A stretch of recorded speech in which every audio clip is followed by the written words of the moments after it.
conflict of interest, integrity, I think is a key word that goes along with this. When people are elected into government positions or civic positions like this, integrity is one of the most important things that a leader needs to have. Without the faith and without the level of trust that citizens need to have for the leaders, they can really damage the city that they're trying to lead.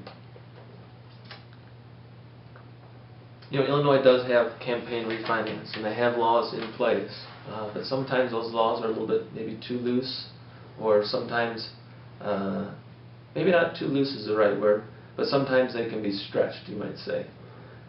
I think it's important that when the city council and the manager are voting on contracts to be awarded, there needs to be a declaration of what type of funding is going on between any interested parties.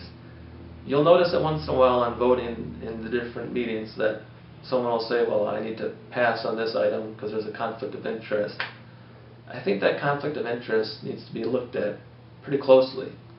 It's one thing for someone to not vote because they've had an interest in that, but I think it needs to be looked further because they've probably also had some conversations with other members. There's probably been a little bit of back and forth. And I think it's just very critical that that's really addressed. It's not just for the integrity of that business or the integrity of that council member, but it's really for the integrity as a city. Each city has a reputation, and I think it's damaging when one member or one business or one group damages that reputation. So it's critical that we look at it. At the same time, here again, we are up for election. If citizens know these types of things are going on or have inklings of these types of things where they just don't get a good feeling, that voice comes with a vote.